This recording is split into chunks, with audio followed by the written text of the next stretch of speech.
What's going on, world? This is Sekou Tyler, also known as SQL Sekou. Also, shout out to my alma mater, Tennessee State University. I decided to wear a hat today in this video. But what I really want to do in this video is I've been doing a lot of calculations lately, especially with running totals. So I want to create a video specifically looking at different ways of creating running totals. And like always, I want to do this in Power BI and Tableau. So let's get into it. Also, if you have not already, please like, subscribe, share, do all this stuff with content. Follow me, all social media platforms, SQLSEKOU. But let's get into this video.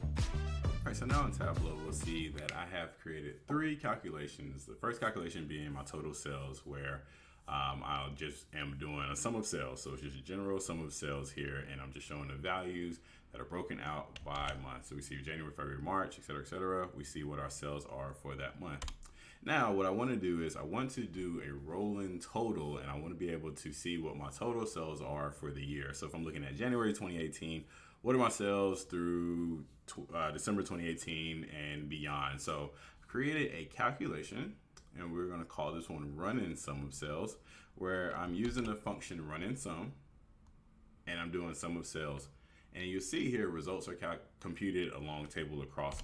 Basically what that means is what direction do you want this calculation to run? So if we were to come in here and post this and put this on our video, to our worksheet, we see now that our values, we see the 14,000 to so on and so forth, but now we see our running sum is calculated going down, and we see that now every single month is being added together. So now that is adding our total values without any partitions. So it's just going to do this at the context level of our data. So because we have over 48 rows, we see that 14,000 starts here, but as we go all the way down, it's going to sum everything up together. One use case that I had to figure out as well is how do I, if I want to look at the previous 12 months of data at that month, how can I show that? So an example would be if I'm looking at January 2018 and I come to December 2018, what are my previous 12 values? And I want that on a row so I can do some comparisons. So with this one, we are going to do window sum. So in this example, we're using the window sum function, and basically what this is a great function out there. We're using the same sum of sales, and this one we're telling by default what it is that we want to use. So in this example, we want to use minus 11, and then we want to do 0. And what this is going to do now, and then also, like always, if there's any calculations or functions out there, there's a lot of documentation, a lot of information. But as always, if you go in here, this basically tells you how the partition is working and what the context is. So definitely look at the calculation window if you're going to use this. But basically, we're going to offset at 11 because that's what I want. So if I come in here and put in window sum of sales, we see now our window sum of sales is being calculated down. The same concept as we go, we see our values are summing up together, but now we see a difference at January 2019. So our difference is if we're doing our rolling total, we see 502. This is still calculating the previous months together, but now because we have that offset, we see now that we have a difference, and it's summing up from February through January. So now we see the difference, and we can tell our data to kind of do things. So now as you go down further and further, you can see that our information is different versus just doing a standard running total. We see now we have the offset where we're looking at the previous 12 months, and now we have that as a value. So that is one way, 2 techniques for doing rolling totals. Now we'll go over. All right, now in Power BI, we see we're connected to the exact same data source. The biggest difference here between Tableau and Power BI is that I actually have a date table now. So I created a date table using some DAX. Some people have best practices. However you create your date table, create your date table. But definitely need a date table for what we're about to show you here. So definitely have it built out. But in this example, we have our year month coming from a date table, and then we have our sum of sales. And basically, this is just showing just a general sum of sales. So the first calculation that we're going to do is just our running total. So we look at the DAX behind the running total. If we click on it, we will see that we are using our calculate. And if you're new to Power BI, looking to calculate, fantastic function, does so much great stuff, so much cool stuff. But the bread and butter in this one is calculate.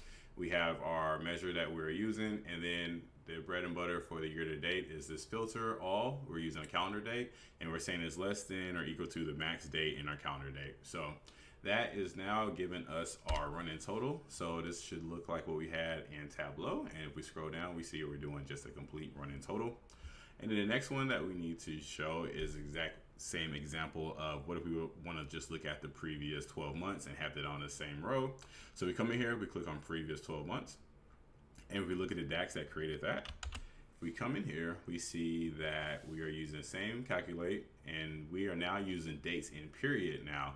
So we're using that as our filtering capability. So we're looking at the date and we're looking at the last date, and we're saying give us -12 plus 0. So you might be able to do -0 and call it a day and not have to add that plus 0. Kind of just depends on your personal preference. Again, this is what I came up with, but if you come in here, we should see the exact same values as we saw before. So as we scroll down and we look at January, we see that the information is 488,502, and we're looking at the previous 12 months.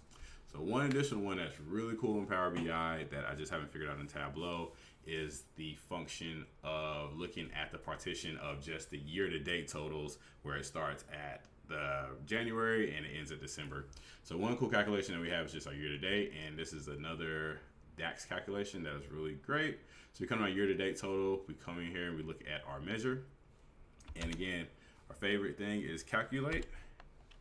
And we see we're doing sum of sales, but now we're using date year-to-date, and our calendar is our calendar date. So now if you look at our values, we see that they are automatically partitioning at the top. They're resetting at January and restarting at the next month. So if we look at January, we see that January is 14,000, and then as you go down in December, we see it's 484, but then we see it resets itself. So it's automatically doing that. So it's a really great function in here if you just want to look at your year-to-date totals and not just your previous 12 months. So 3 great examples. Hope this all helps you out as you're doing calculations. And as always, please like, subscribe, share, everything. Thanks for joining my video. Hope you have a great day, and talk to y'all later.